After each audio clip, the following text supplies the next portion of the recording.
Right, hello, welcome ladies and gentlemen. Thanks so much for joining us on this session, Declare Your Pronouns, EDI and Compelled Speech. In this session, we want to get to grips with something that I'm sure if you work in probably any kind of institution, a museum, any kind of workplace, a university, anything like that, you'll be very familiar with, which is the rise of equality, diversity, and inclusion, EDI. For some reason, I always use the American DEI, American cultural hegemony wins again.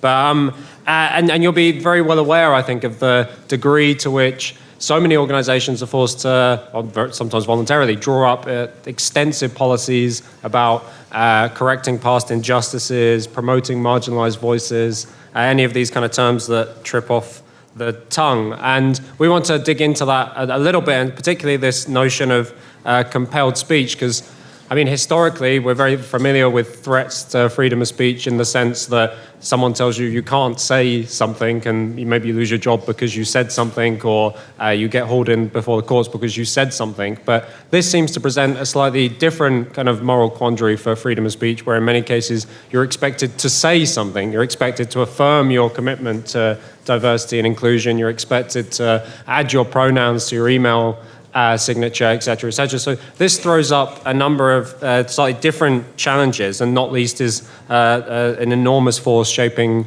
a great many of our institutions. I want to really thank our partners at FIRE, represented here on the panel today, for helping us put this session on, and being, when the organizers were involved in thinking about these sessions, saying and stating, I think correctly, that this is a really important issue among the many free speech topics that we could have discussed at the festival, and a really important one for us to dig into. So a big thanks to our friends and partners at FIRE. To help us navigate our way through the panel, the session, we got really wonderful panelists, and I'll introduce them briefly so that you can actually hear them speak, which is much more exciting. So kicking us off, speaking first, is Eric Kaufmann, who I'm sure many of you are familiar with. He's professor of politics at the University of Buckingham, an advisory council member of the Free Speech Union, author of Taboo, How Making Race Sacred Led to a Cultural Revolution, which is available in the bookshop. And if you've already got your copy, I'm sure Eric would be delighted to sign it. But more widely, one of the most important voices in the UK and beyond on the issue of freedom of speech and academic freedom and related topics. So really delighted that Eric's joining us. Speaking second, sitting next to me here on my left, is Dr. John Armstrong. He's a reader in financial mathematics at King's College London, but more importantly for this, is a founding member of the London University's Council for Academic Freedom. So big welcome to John. Then we'll be hearing from Dr. Joanna Williams, who's the author of a great, relatively recent new book called How Woke Won, I think also available in the bookstore, and also previously a title, Women versus Feminism. Joanna writes widely and thinks widely on issues related to all kinds of issues on culture and woke and freedom of speech, so plenty for her to contribute as well. And then finally, Conor Murnane is the Campus Advocacy Chief of Staff for FIRE, which, for those of you who don't know, is the Foundation for Individual Rights and Expression. I'm sure Conor will tell us a little bit more about some of the work that they've been doing, or drawing on some of the examples, but really they are a model institution that we could do with in the UK, really providing not just kind of theoretical arguments, but lots of practical help and support for people involved in all kinds of speech-related issues. So can we welcome all of the panel?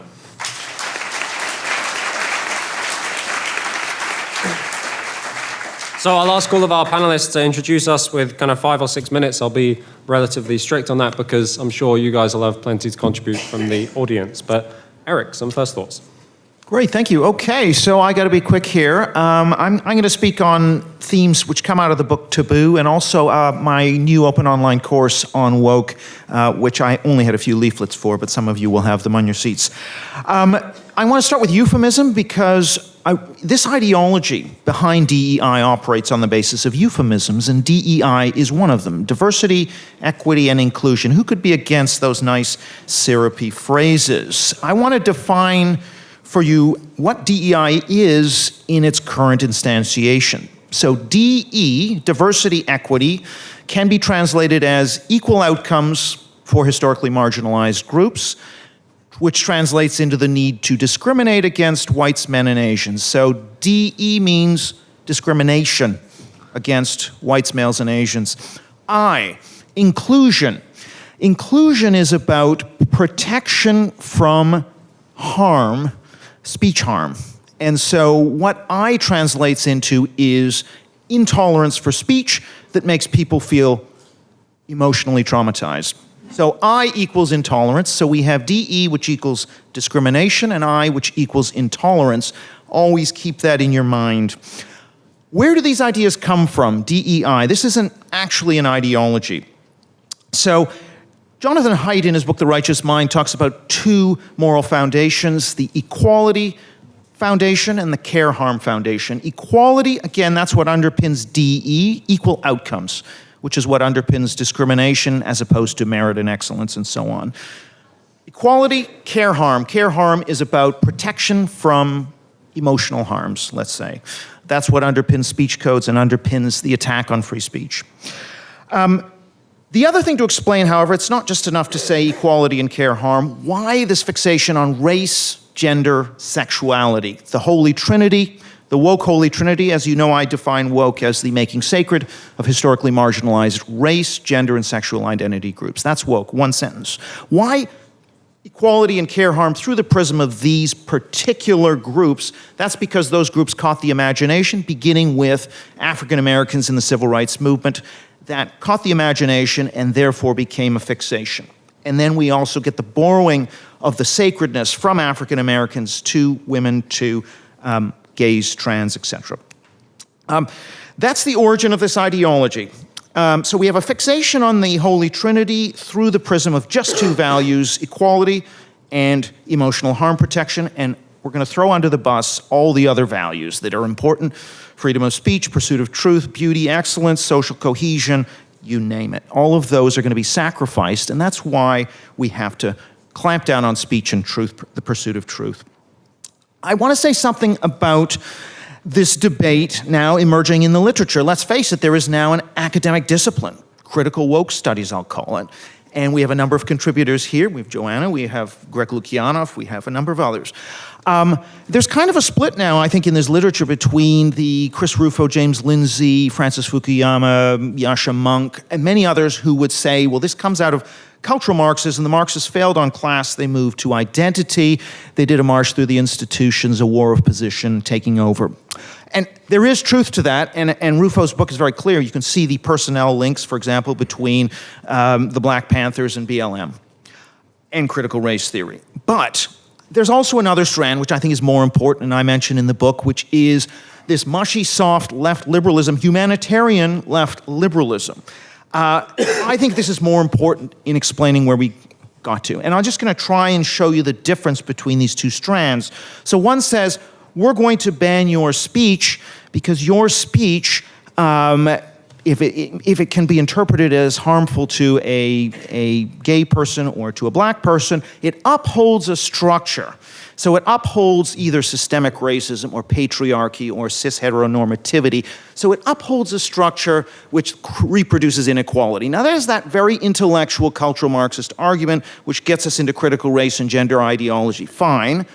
Is that the reason for woke's rise? Or is in fact the reason for woke's rise not that, but your speech is traumatic for vulnerable, historically marginalized groups and compromises their emotional safety. And that, in my view, is the much stronger motive behind the activists, behind the DEI commissars.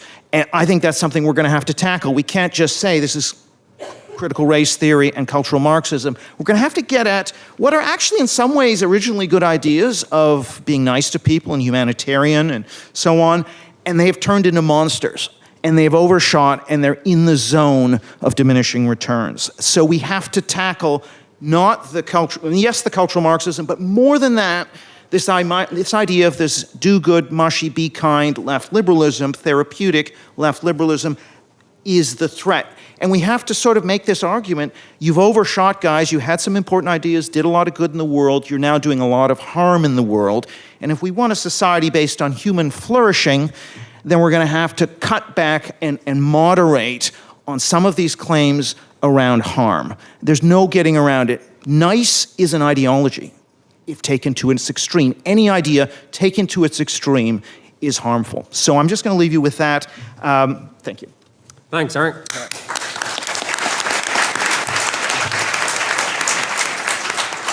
Brilliant. John, your first thoughts. Well, thank you very much. And it's a pleasure to be here and have the opportunity to address you all, but especially so today. I know that for many of you, October the 20th is going to be a particularly important day as it marks the first day of Asexual Awareness Week. Asexual reproduction is the primary form of reproduction in single-cell bacteria and is common in many eukaryotic plants and fungi, yet in 2024 it remains taboo in humans. If you're asexual, let me say that I see you and I value you.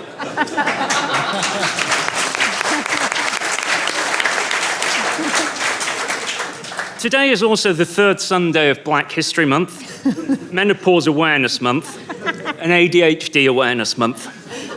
If you didn't know that it was ADHD Awareness Month, that only shows how difficult some people find it to keep paying attention.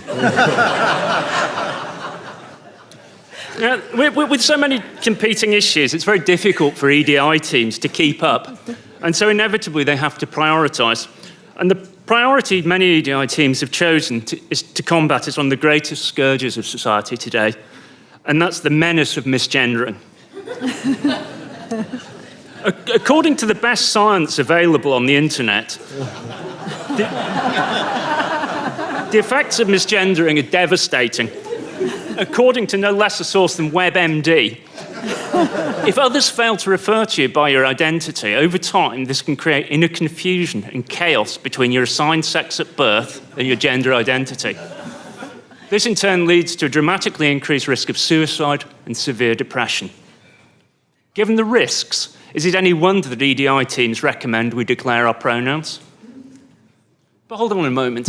Is it truly plausible that misgendering is as harmful as claimed? Are people called Leslie at higher risk of suicide? Or do they somehow cope? And if your name is Susan, whether or not you're trans, might it not be reasonable to assume your pronouns are she, her? In fact, declaring your pronouns is not about misgendering at all.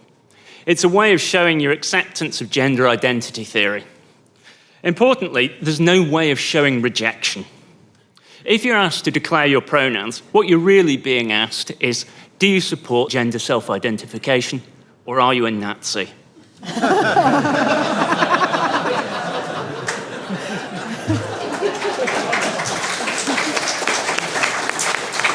So, to put this in language an EDI practitioner might understand, asking someone you've never met their pronouns is a microaggression.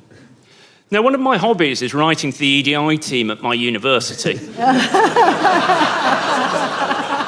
to complain about the idiocies I've found in their training courses, and every email I get back is decorated with pronouns and a rainbow flag. Are they doing this to pull my chain? If they are, kudos to them, but sadly I just think it's old-fashioned stupidity. And this for me strikes at the heart of the problem with EDI. EDI is currently dominated by stupid people giving stupid advice.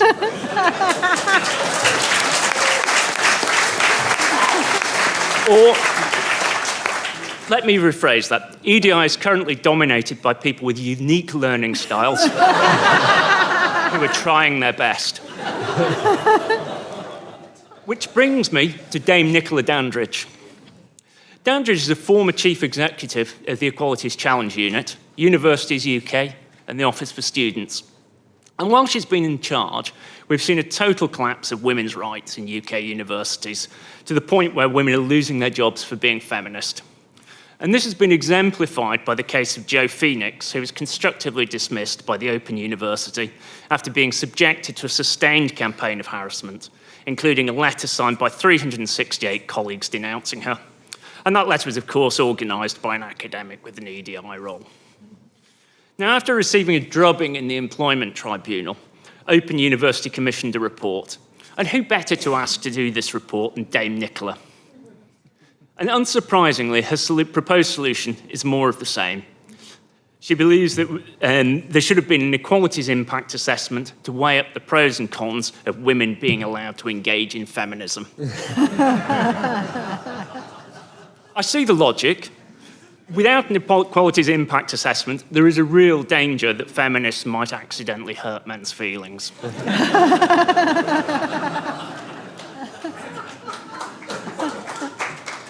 But that's certainly one way to solve our EDI problems. But I'd like to suggest another simpler alternative, which is that we should simply stop listening to the idiots that got us in this mess.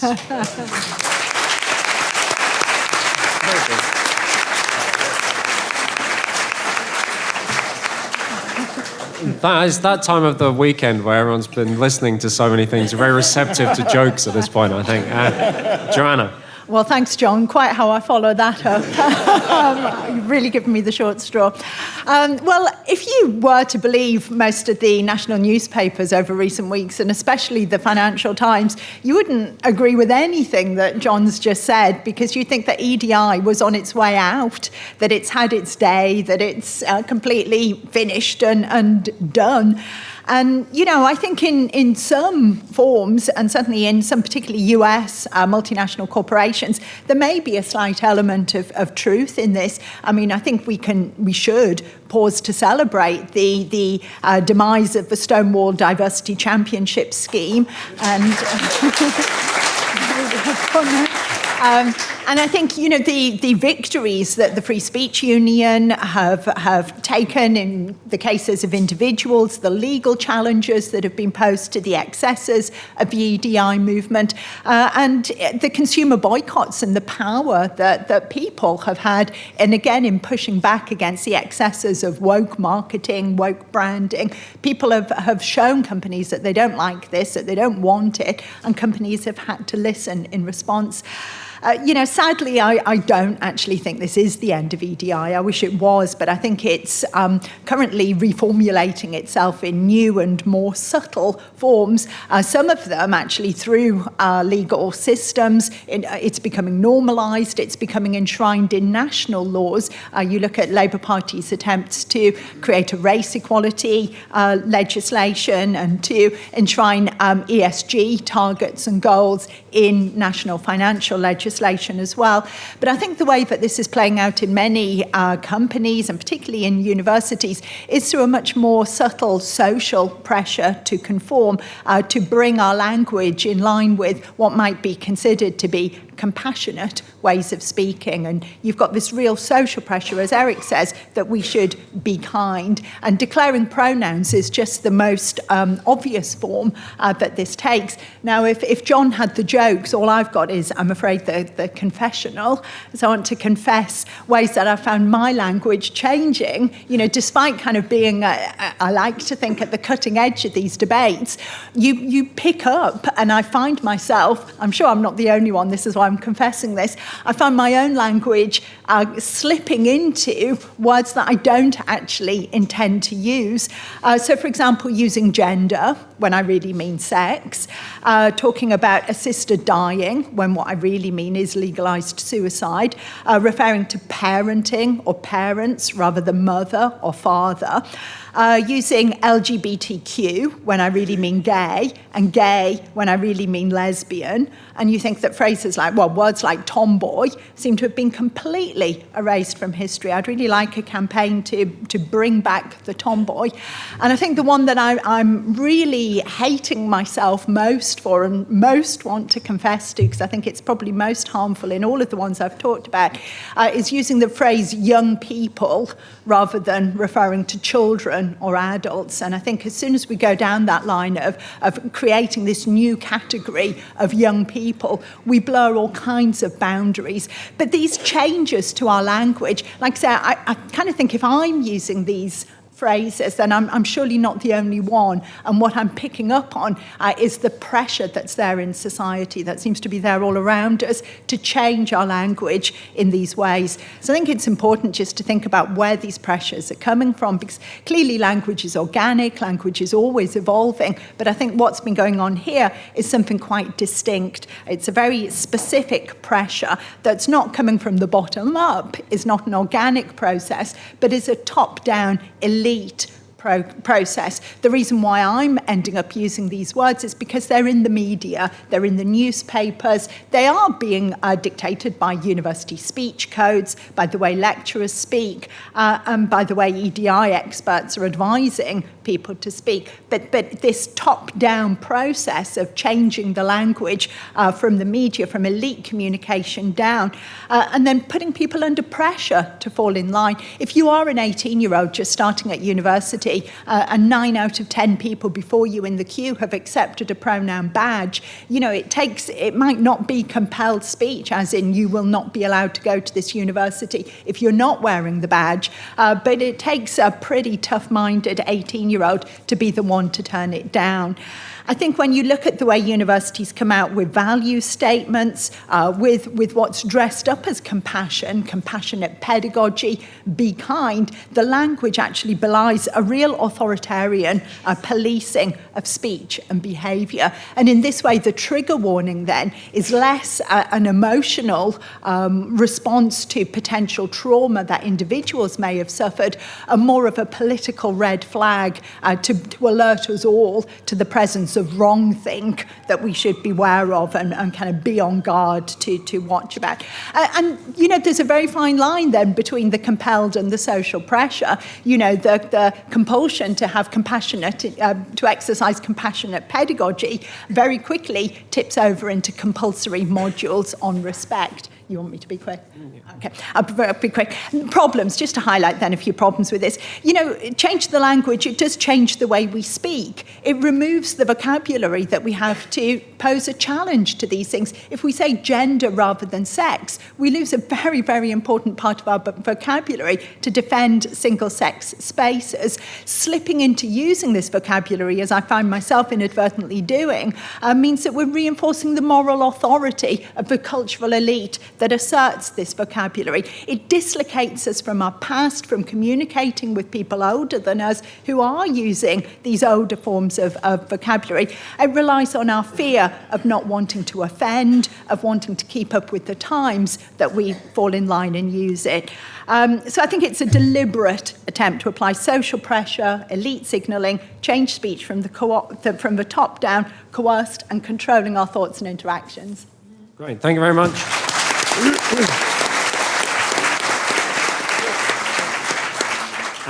Connor, your first thoughts. Good afternoon, everyone. Thank you for joining today.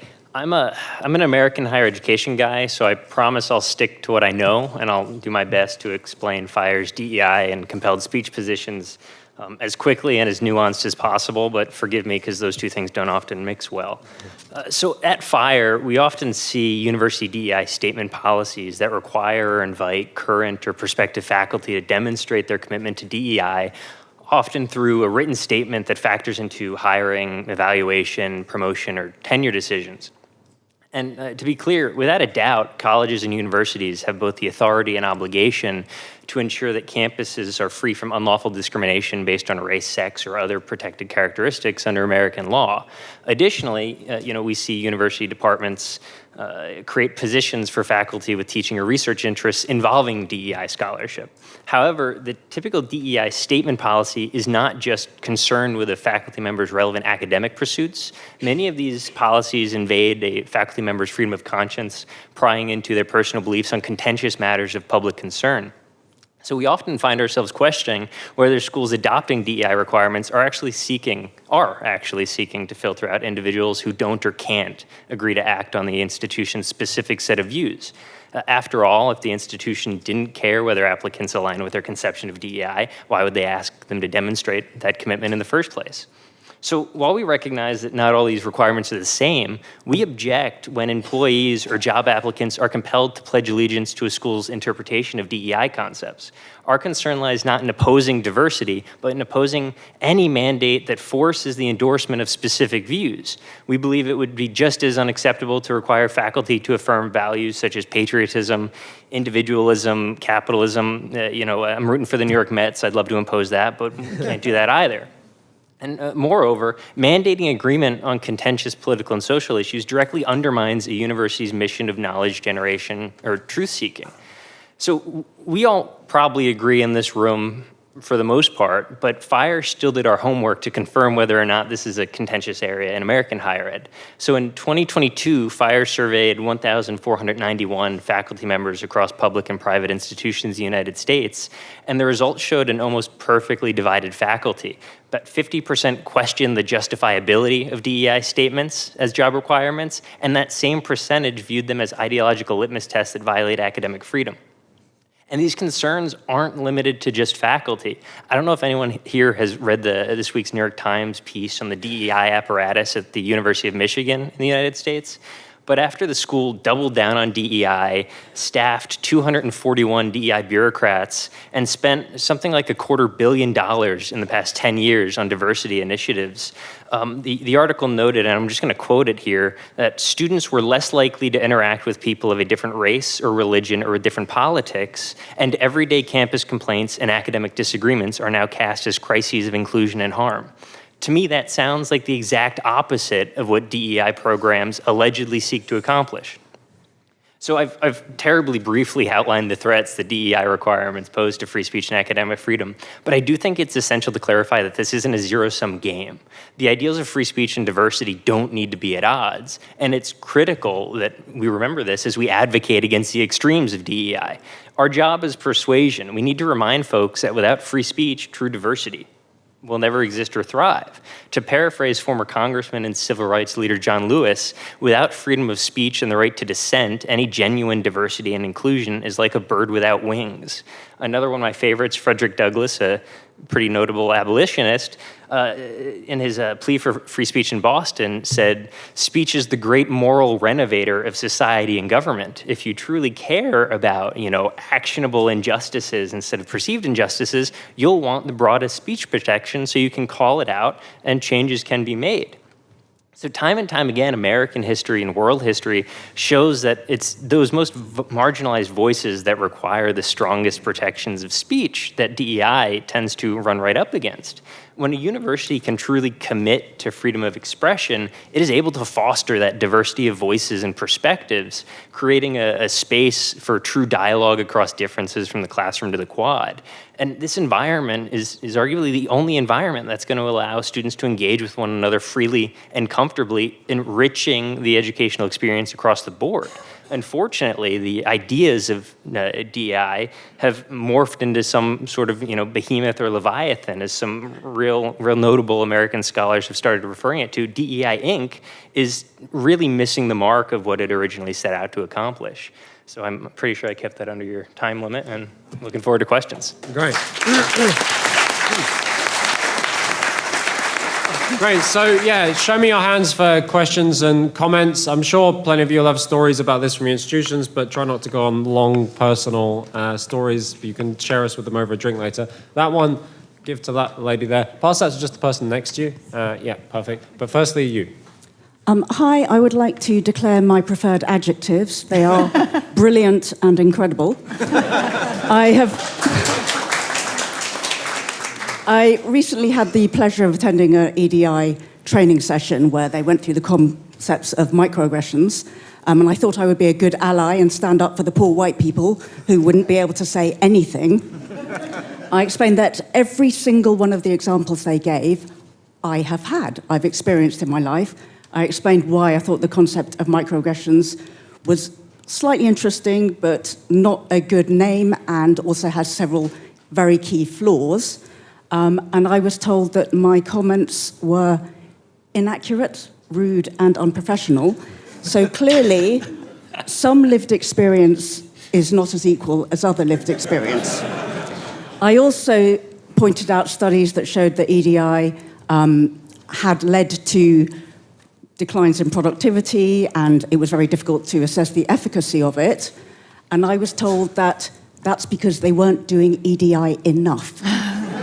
So my question to the panel is, it's all very well saying, well, these things are a little bit stupid or a bit daft or not very helpful, but how do you get it out of companies and organisations if they just say, well, the reason it's failing is because we're not doing more of it? Great, thanks. Let's pass that microphone along to the other side of your row. But the person there, stand up if you can, thanks. Hi. I work in FE. It's a vocational college, so we're less far down that road. It's a bit more sane. However, I am kind of an associate member of the UCU, and I've had an email from them about their upcoming equality conference, which will be online as well.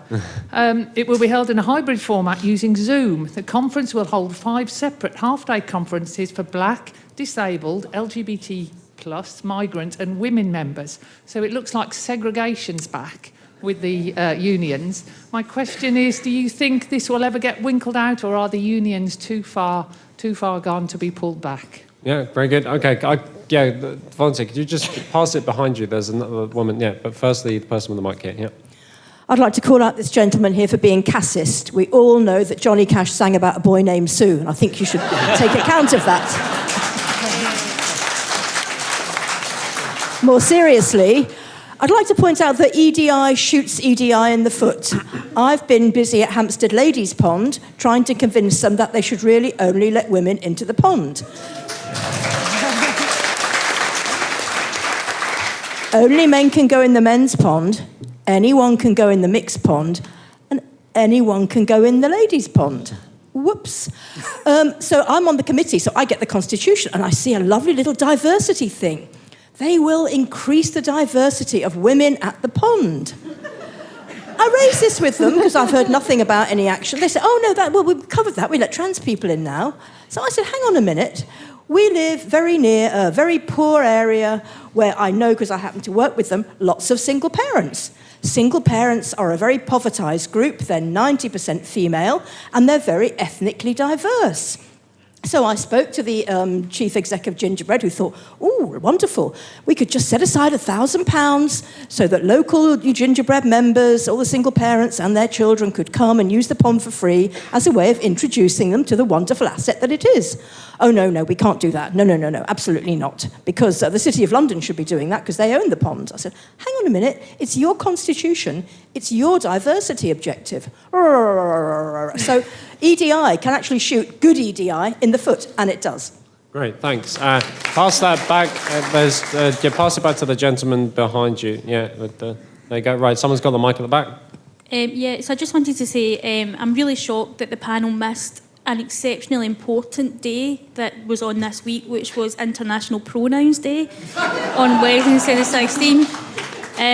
I just wanted to say that I represent Student Academics for Academic Freedom, and one of the universities in the UK, who shall remain nameless, posted a 7-post thread on Twitter celebrating International Pronouns Day and what was expected of their staff and students, I guess.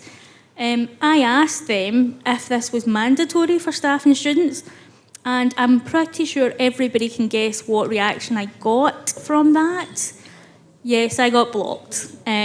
So blocking a student group who's advocating for free speech in universities is pretty consistent with EDI at the moment. For shame that you missed International Pronoun Day. So thank you. Okay, thanks. So there's a gentleman with the mic here. Can you just pass it to the other side of your row, and then we'll get the panel back in a second, then we'll definitely get running. I heard that they're changing DEI to DEM. DEW. Don't employ white men. Compelled speech, I'm kind of interested in how it is done. And I've seen how it's done in my union. So how it's done in the NEU, the Education Union, similar to the UCU in a way. A small minority run the union, and very, very few people actually vote for the officials and those that run it. So the officials pander to their views. The minority is less than about 0.5% of members, but they run the union and write its policy. The policy includes accepting that there are trans children, that there are non-binary children. It also includes a definition for transphobia designed only to silence the gender critical, even though they have had to accept that gender critical views are valid. But if you put your gender critical views in a way that upsets the trans people, then you're transphobic and you fall foul of the definition. So these stupid definitions need to be fought, that's for sure. They've dragged their heels over the Cass report and issued no guidance at all on Cass. Instead, the activists in the union have directed the members to the trans affirmation policies of Brighton and Hove Council. Go and have a look at them. They are absolutely appalling. So that's sort of how the structure of it came about in my union. I think we need to speak out and put pressure on our unions and the idiocy in other institutions. It's a tough one, but it does have to be done on that level, as well as, I like the jokes as well, Great, thanks. Yeah, no, the points on union made by a few people I think are really, really important. Let's get a few quick responses just down the table, starting with Joanna. Yeah, very quickly on unions. I mean, I personally think they're beyond hope, and I think we're much better off with new organisations. If I was working in any educational establishment now, the union I would join would be the Free Speech Union, because I think you're likely to get far better protection from there than you are from a traditional trade union. On the how do we get EDI out, I do think there are some good examples coming out of America that really do offer us some lessons. There have been some notable successes. Social media comes in for an awful lot of criticism, often quite rightly. But I think in terms of shining a spotlight on what's going on, I think a lot of these universities and companies much prefer their EDI operations to take place behind closed doors. They are not keen on having this discussed openly. You'd almost think they've got something to be ashamed about. But having the spotlight, the disinfectant of sunlight, exposing this to media coverage, exposing this to social media, and just letting as many people as possible know what's going on, I think really is a very helpful first step to booting it out. And then for companies, obviously there is the consumer power of the boycott, which has shown to be very successful. And in a number of American states now, they have actually enacted legislation to disinvest from companies that have got various EDI and ESG goals and commitments that they're working towards. To me, that seems like a really useful first few steps. Great, thanks. Eric. Some very interesting questions. I want to address this issue of being unprofessional, sort of when you talk back to in an EDI training session. I think that's getting at something quite important, which is that woke weaponizes elite cultures of professionalism, which are always about, not rocking the boat, being nice, kind of noblesse oblige, and somehow that woke EDI culture has managed to insinuate itself into these institutional professional settings, and they can always accuse you of violating some code or being unprofessional. And that's one of the geniuses of this soft left liberalism that has gone and metastasized and become this woke extremism, and it has to be fought. Now, when it comes to fighting back, I'm an advocate in my book, and maybe I'm different from Greg Luciano, for example, or Yasha Monk. I think we need to use the state. The state is the only elected representatives, elected executives are the only institution that the unwoke two-thirds majority, and that two-third majority in surveys I've run in Britain, Canada, and the US generally is against the woke position. But it is not represented in the institutions. We see this with the unions we were just talking about here. Why? Because woke activists are much more energetic. Politics is their main reason for existing, so they dominate at the upper levels of any devolved institution. So you've got to get the power out of the devolved institutions, back up into the executive, and the executive has to start intervening and regulating these institutions. And that means enforcing, for example, right to free speech, political and institutional neutrality, for example, non-political discrimination. That's got to start happening in the civil service, in the schools, across government, and so I think this is quite important in terms of policy solutions. We have to start to use government. The Tories were, unfortunately, they did a few things, obviously more than Labour, but I think they were relatively neglectful. Their guidance, for example, on political indoctrination in schools was extremely flabby. You need to define critical race theory, white, and specify what it means, white privilege, all of these concepts as political and therefore out of bounds in schools. You need to define more of these, if you have to write 15 pages of guidance, it's important to squeeze all of the loopholes so that they can't utilize them. Good. No, good. But I'd maybe encourage the audience to pick up on these last 2 points. I mean, I think Eric and Joanna made some good points about we might need to use regulations and stuff, but the idea of 15 pages more guidance kind of fills me slightly with dread. So maybe the audience might like to challenge that just a bit. But John. Yeah, so I'd like to pick up on how to reduce the amount of EDI. I think one of the key things we can start doing is apply a scientific approach to EDI. For example, there's a huge amount of effort devoted in universities to LGBT discrimination. And if you look at the data which I've done, LGBT people are overrepresented in all subject areas in universities and in senior management. And senior managers are 7 times more likely to be trans than the general population. So we simply don't need to waste money on that. And we can focus our attention on what actually does matter. And I feel the key thing that universities and everyone should be doing is just publishing data about EDI and prioritising. That's a simple task. Gather data, publish it, see what's important, and then don't have millions of EDI teams all working on separate problems. You need to work sector-wide. For example, I'm a mathematician. We need as a sector to decide what the right thing to do is on that. And finally, I think the other thing that will really persuade people is the economic argument. If you say to senior managers, are you sure you want to spend, $250 million on the EDI over 10 years? $250 million? I think that's quite persuasive.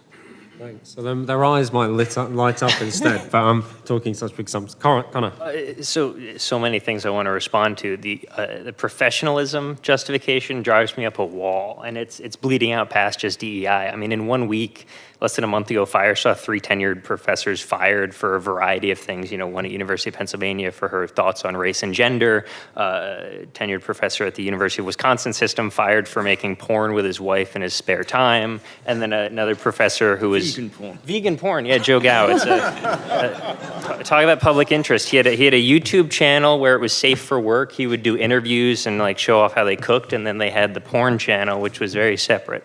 Anyway. And then a third professor fired for her social media post on the Palestinian issue and some emails she sent to faculty listservs. You know, I got involved in this higher ed work thinking that colleges and universities were the place to think the unthinkable and challenge the unchallengeable. If you're going to start putting professional boundaries on that inquiry, you're stopping progress, whether it's porn or race and gender, wherever you want to go.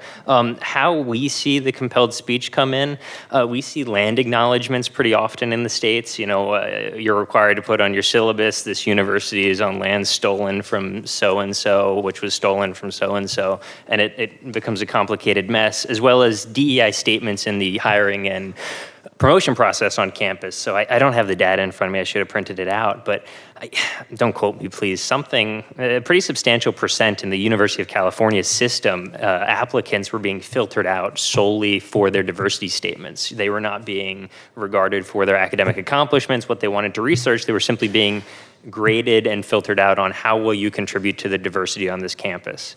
And that data is out there. You can go, I want to say 30%, but it makes me uncomfortable giving an answer. And then real fast, one of the things I want to touch on a solution, and Dr. Kaufmann mentioned it, institutional neutrality, right? The idea that university is an institution, a president, a provost, the leadership of these universities are going to stop weighing in on issues of political or social importance and allow students and faculty to debate these issues. If DEI is an agenda, remove the university's power from weighing in on the agenda, and I think you're going to go pretty far.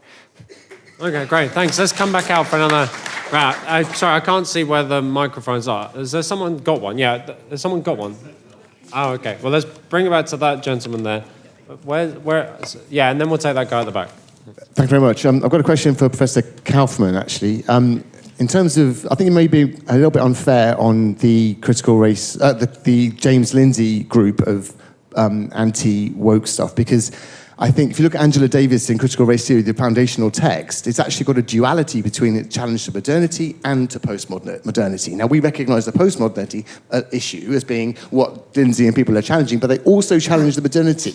It's the same methodology. They're trying to hold people to the standard they set themselves, which is to create those dichotomies that, in a Marxist sense, creates that confusion. So it's the same methodological approach for both. So I think that maybe you're being a bit unfair to the Lindsay and people like that who are challenging this at a holistic level, and the methodology feeds through all aspects of this claim.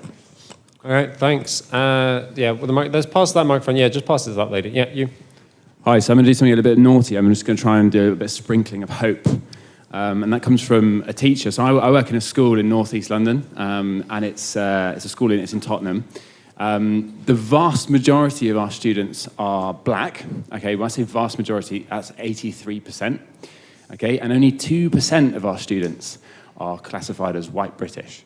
Okay, so I can't tell you the irony of when a white man stands at the front of one of our weekly assemblies and tells that huge portion of black students the reasons why we should do things that are included within EDI and how we shouldn't be racist and all this kind of stuff. But the hope comes when, after that assembly, I get approached by kids. I'm a Spanish teacher. I get approached by kids and say, "Sir, I identify as a trailer now. Do I still have to go to Spanish lessons?" You know?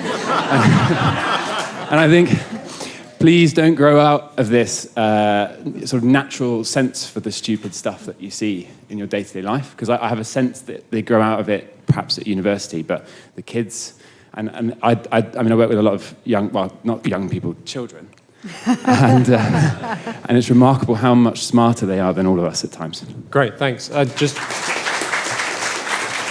Thanks. So I'm just going to ask, everybody's very funny, everyone's very intelligent. We'll try and cut the applause because we haven't got an awful lot of time in the session. I want to get all of the audience in. So that microphone, just bring it down. We'll try that microphone, bring it. There's a gentleman there. We'll try and then work its way down there. There's a lady who's got it, so she can speak. Yeah, thanks. My name's Sally, and I have to make a confession before we start, which is that I'm a lesbian, and that I'm a lesbian who knows that lesbians are same-sex attracted females. So I do hope you don't mind being addressed for a few minutes by a transphobic Nazi bigot. I think the serious point of that is that one of the main weapons, I think, that the gender identity ideology movement has used is that of language, so that language no longer means what you think it means. For example, if I see something advertised as a lesbian weekend, as I have done recently, I have to go on the website and discover that they mean that this is open to all lesbian, bi, and trans women.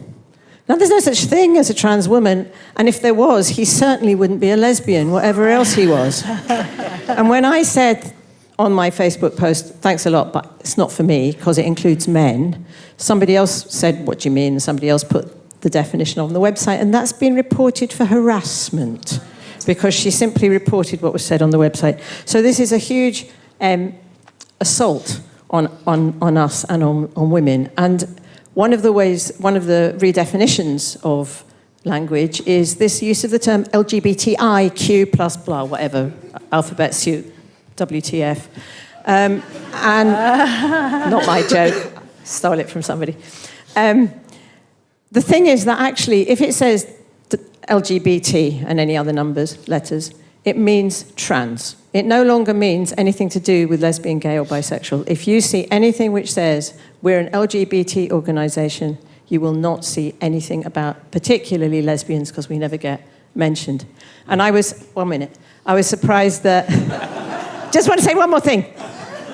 Well, it's important because we do get excluded. And when Eric was deconstructing discrimination, DEI, and you talked about how discrimination means it is about discrimination against white men, you omitted to say, and I think this is a serious point actually, you omitted to mention women being excluded. And the term inclusive now means it excludes women. Anything that claims to be inclusive means it includes men who say that they're women, and that excludes women. So thank you. Great, thanks a lot. Okay, pass that. Yeah, just pass it back to that gentleman, but somebody's got the mic first, so yes. No, there's somebody, no. Him first, then you. I also have a confession, which is that last year I actually wrote an EDI guidebook for an HR company. I'm not an EDI consultant. I'm a copywriter. But I'd written a guide to using payroll software and something on tax codes, and they said, well, can you knock out something on EDI as well? So I said, sure. I mean, as a copywriter, my opinion doesn't matter. I'll basically ghostwriting stuff. What was interesting about this job is I didn't really have to ask them what to say either. It was just, EDI stuff. No one's going to read this anyway. And so I kind of knew what to write. I didn't put anything that egregious, but it was kind of stuff that was completely unnecessary. And it seems to me a lot of it has that quality. It doesn't really matter if anyone really believes in it or not, although some people do. I mean, I'm curious to what the panel think about what proportion of people are actually zealots about this, and how influential are they? And and if they left the room, how long would we continue using EDI speak? Just because that's what you've learned to do. It's become automatic rather than something anyone believes in. I think if we understood that better, we'd have a better idea of how and when to speak up against it. Great, thanks. I'll take a couple more. So there's the gentleman who's got the microphone. Pass that one forward to that guy there with his hand up. Yeah. Oh, hi. My personal pronouns are Lord and Master. Somebody believes in calling a spade, but it identifies as a garden fork. Are they tool-phobic? Thanks. The volunteer can come in after this gentleman who's got the mic. Yeah. Oh, hi, thank you. So I'm speaking as a father of 3 teenage children. One thing that struck me, so I have one daughter and 2 sons. My daughter is in single-sex education. My sons are in single-sex education. For the whole of their educational career, my daughter has been exhorted to be kind above all other virtues and values. My sons have asked to be kind, but it seems much more balanced with other virtues of courage, integrity, honesty, and so forth. Just a question for the panel, is that, I know single-sex education isn't completely normal, so perhaps you can't generalize from that, but is something going on there? Is there some misogyny in the way we train our girls? Thank you. I'm beginning to wonder if the audience were all in the pub during the last session. Right, yeah, this volunteer, and then we'll take some very quick thoughts from the panel, and then we'll come back out. My point relates to what Joanna said about how we are starting to use the language that, it's everyone around us at this point, and about compelled speech within our own side, actually. Because a lot of people with, big platforms get challenged by other people that don't have the same power. When they publish an article, for example, and they talk about trans women, we don't like that because you're not really using the accurate terms, like you're using their terms, and I know that we've been conditioned to think that we're the radical ones, but we're not, we're the ones that are in the side of reality. So I do have an issue when we use their terms, we shouldn't be saying trans women, we should be saying they're just men who are lying and saying that they're women. Why can't we just do that? I don't understand. Okay, great, thanks. So very quick reflections, starting with Connor. The question, how many actual zealots? I don't have a number answer, but if I had to guess, I think it's going down. So FIRE has one of probably the largest survey of American students' perception on university free speech, climate on their own campuses. We surveyed 58,000 students at over 250 colleges. And what we're seeing in the data more and more is students are less afraid of administrative punishment for what they say and do, but they're becoming more and more afraid of losing standing among their peers and the social points. So we're in a lot of the protests that are popping up on campus, those on the street interviews of people who are in these protests getting asked questions, the complete knowledge of what they're doing seems lost, but it's my friend is here, or they're getting swept up in the culture. So when I'm looking for solutions and answers here, I always roll my eyes at the people who say, let's just poof, snap DEI out of existence, because my first question is, great, it's gone, but did you change a single heart or mind, right? These DEI programs, the people who are trying to weaponize the language against us, that's flowing downstream from somewhere. Is it education and core fundamental values? I don't know, but I do think that number is dwindling, and we're also seeing some of the most notable institutions in the US, Harvard, MIT, are getting rid of DEI statements and requirements now, so maybe the tide's turning. Great, thanks. John. So I wanted to pick up on the language issue. So I talked before about Dame Nicola Dandridge's report, and I was torn which was her worst recommendation. And I didn't mention In response to the harassment of Joe Phoenix, she seriously suggested that the Open University's EDI team should continue their vital work on developing guidance on inclusive vocabulary. And to me, this absolutely strikes at the heart of what's gone wrong with EDI. It's trying to control people's speech, and it's also alienating people. I'm sure you've all heard the phrase, it's a complex area and the language is constantly evolving. And the purpose of that is to create a cast of experts who know which the new phrase is that they can use. And it stops ordinary people being able to discuss these issues and to participate in what are important contemporary discussions. And we should entirely resist the EDI tendency to create glossaries and new vocabularies. Great, thanks. Eric? Yeah, I'll just quickly do the James Lindsay thing. I'm not disagreeing. I think it is useful in the sense to talk about oppressor versus oppressed, transposing that from class to identity. That's absolutely right. And I think there is a cultural Marxist strand. So I'm not denying what Rufo and Lindsay talk about. I think it's part of the picture. I just think when it comes to the resonance, why did a majority of Seattle citizens support defund the police, for example? Why do essentially close to 60% of social science academics at elite institutions in Anglophone societies support mandatory diversity statements? It's not necessarily that I think they want to overthrow capitalism and they've given up on class. I think so. I'm saying there's partly truth there, but I think a lot of it is this sort of touchy-feely, I want to be nice, humanitarian, left liberalism. In terms of what proportion, somebody asked what proportion of society are woke, and I mentioned that if you do the survey data, whether we're talking about, for example, is America a racist country? Is it built on stolen land? Is Britain? Should we remove Churchill's statue from Parliament Square? Or all of these questions, what you see is essentially, on average, it's 2 to 1 against the woke position. So the problem is our institutions are blocking what the majority wants is not translating into the institutions. It's one of the reasons why I think we need to use elected government to essentially break open those institutions. Second thing I would say, however, with regard to the point about the kids, I think there are a lot of smart kids. I think it's not so rosy, however. If we ask a question like, should J.K. Rowling be dropped by her publisher, where there is single-digit, under 5% support amongst anyone over 50. If we take the 18 to 24s, they're split 50-50. So I think we have an enormous problem with young people, enormous.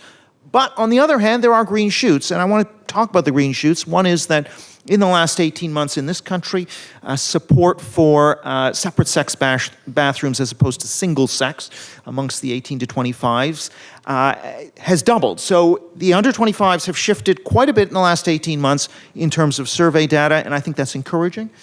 So yeah. Let's leave that there. Joanna? Thank you. 2 quick points. First on this question about what proportion of people are kind of true believers in this. In some ways, I just don't think it really matters.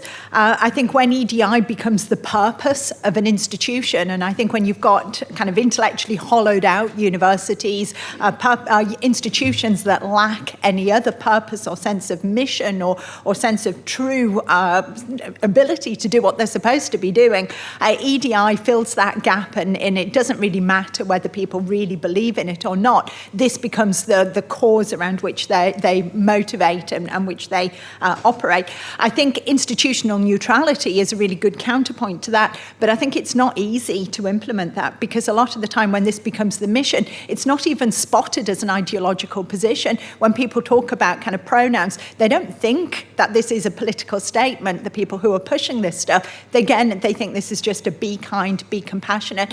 So my second point is I think this is what we really do need to challenge politically and culturally. I think we need to point out again and again that there is nothing remotely kind about #BeKind. There's nothing remotely compassionate about compassionate pedagogy. This is not kind to women, it's not kind to children, it sows racial grievance and it's divisive. Great, thanks. Okay, let's come back out. Right. I worry we won't be able to get all of you in, but if you're quick, we'll get as many as possible. So again, I can't see the volunteers suddenly as if I've got... Okay, so just pass it to those 2 people at the back who are near you. Where's the other microphone? Could you bring... Has someone got it? Someone's stolen it? Okay. Just a question. I'm very much in the spirit of what all you speakers have said. But where I disagree is that in the UK, from my personal experience, EDI is going to get stronger and stronger, especially in the university. And so at the beginning, you said, what do we do about the extreme of EDI? So some of you have mentioned about extreme of EDI. So I would like an explanation of what you mean by extreme of EDI.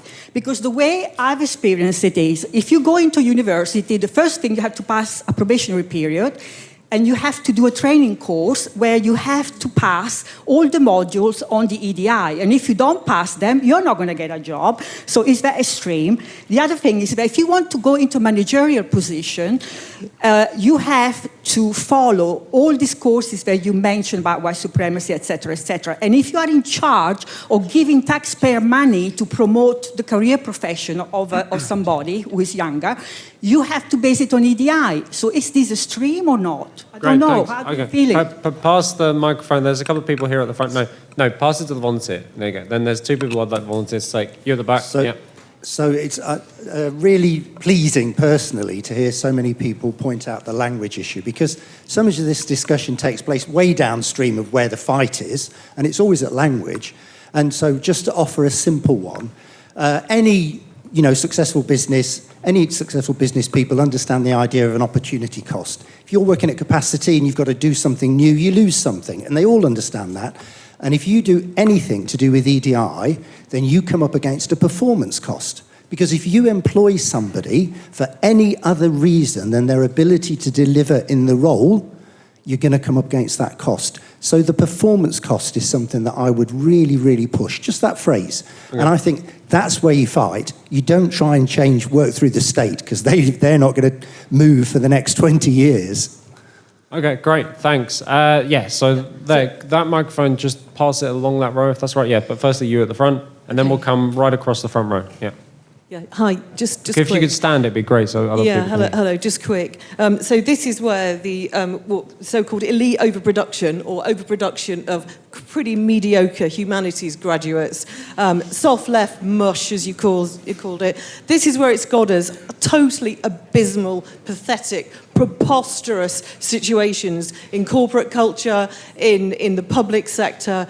I mean, it's just absolutely appalling. And could I just make a plea that we can use derision, jokes, humour, anything from the grassroots up to just do what we can and not have language policed. Okay, thanks. Pass that along. Someone at the back has got a microphone. Please stand and start. Yeah, then it's you, then it's...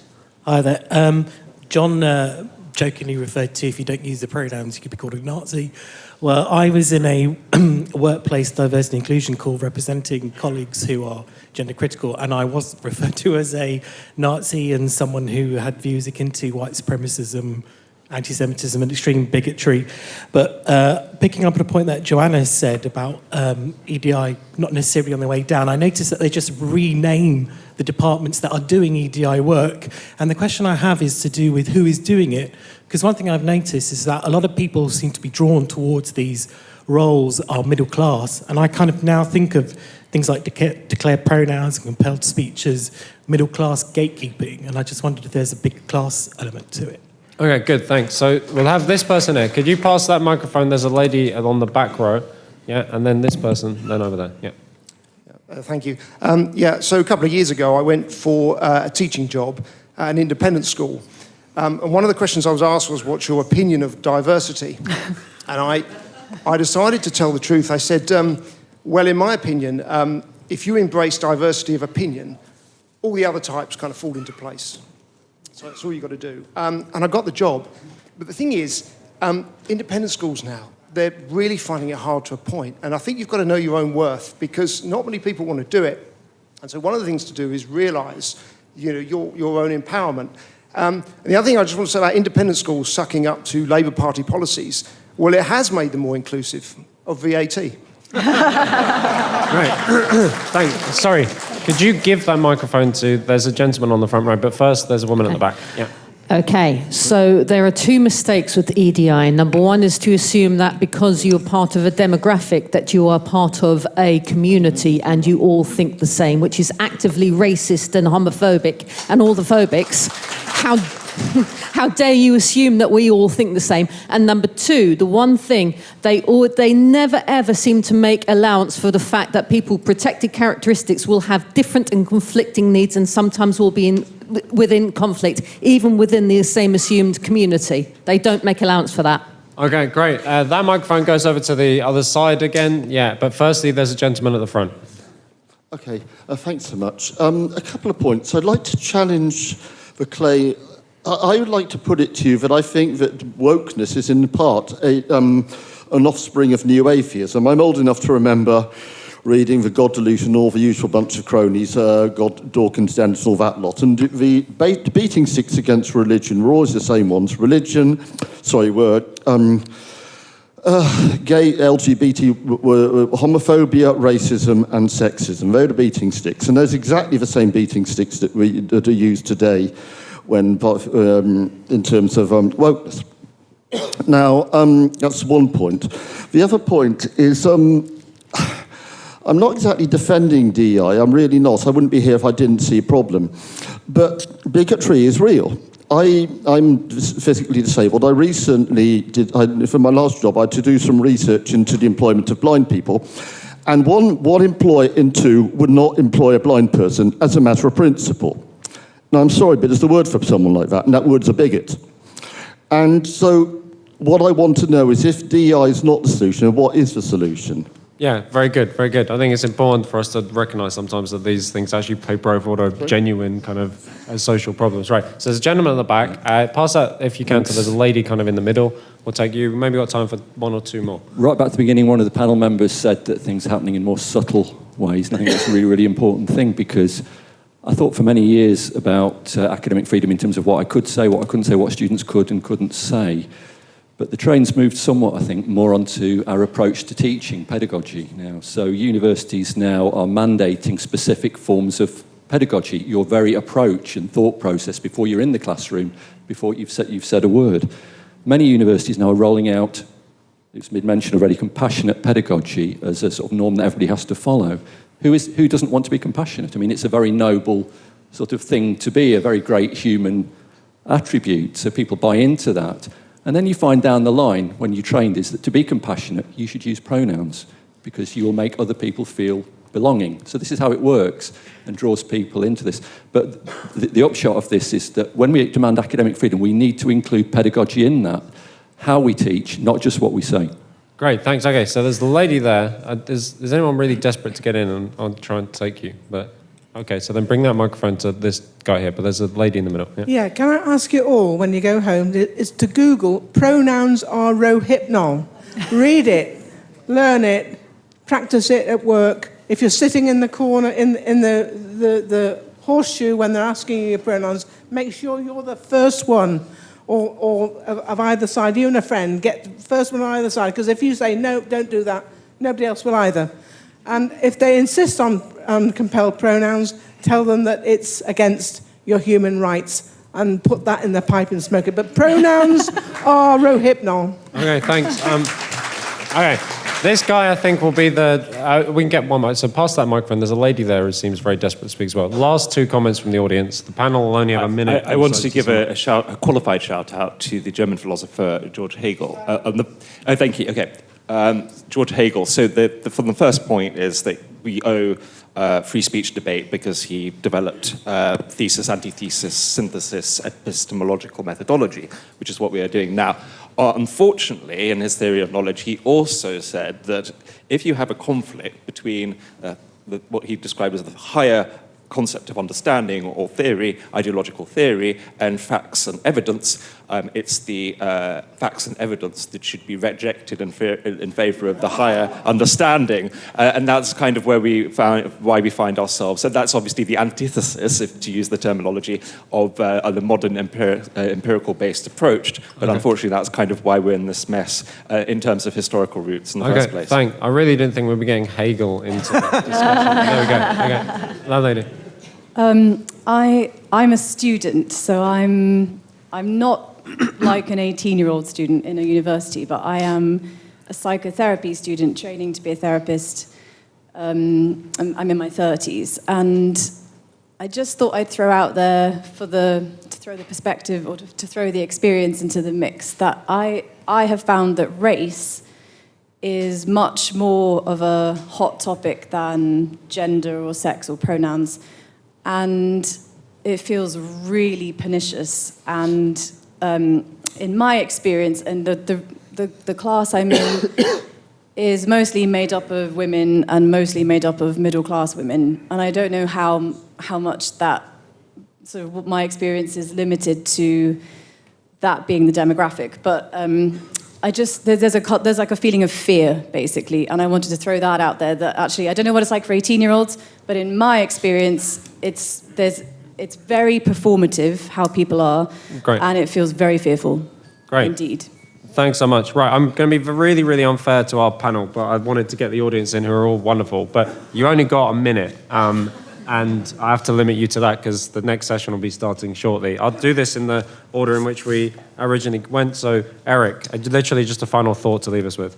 Well, I'll just pick up on that last point, that essentially race and anti-racism is the pivot of our entire moral universe. It's bled over into sex and gender.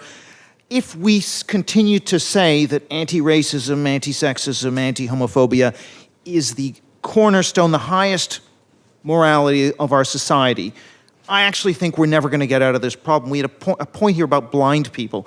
Blind has no sacredness in this, has very little sacredness in the system. We fixated on race and to some extent gender and sexuality. Until we unseat the sacralization of those particular groups, we aren't going to solve this problem. Great. Thanks so much, Eric. John? So I wanted to pick up on the point about humanities graduates. I mean, there is a real problem that there's absolute garbage being taught in our universities. You might all remember the autoethnography where somebody was wanking to manga child pornography, and that produced an actual publication, and it was peer-reviewed. I think as scientists, we've let our universities descend into a position that should never have happened. I think we need to reintroduce quality, but there is a real challenge there because we want academic freedom, and that means people do have the academic freedom to talk rubbish. And so there's a conflict, but we're clearly on the wrong side of that conflict, and I think there does need to be a bit of a cull within humanities. Great, thanks. Joe?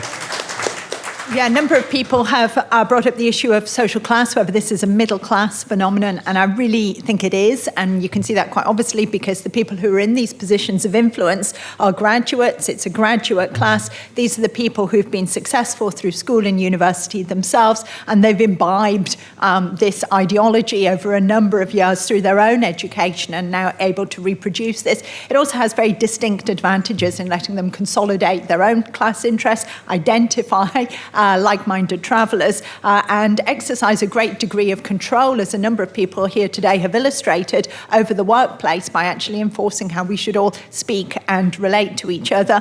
A very final point I'd want to make is that a number of people have talked as well about whether EDI perhaps should change its name or broaden out to include diversity of opinion. I actually think it needs scrapping altogether. I'd be in favour of bringing back the old-fashioned human resource department, where you actually have people who know the law around disability and are able to organise like annual leave properly and things like that. Great, thanks. So real quick to answer the question on extreme of DEI, that's a rough statement. I don't have an issue at the moment with the be kind, right? I like civil discourse, civil dialogue. We need to be able to talk to each other. I have serious issues with compelling thoughts, beliefs, and compelling, whether it's a professor, a student, whoever, to live and act a certain way. That's a problem. And as someone who does identify as a mediocre humanities grad, no, hear me out here. I think it's a serious problem, right? In the United States, last time I looked at the numbers, so this was 2018, 2019, only 18% of four-year colleges and universities required a basic survey course in American history and government. When you don't have a strong foundation of how things should work or do work, that slope becomes a lot slipperier, and we end up where we are today. Great. Can we thank the panel for a wonderful discussion?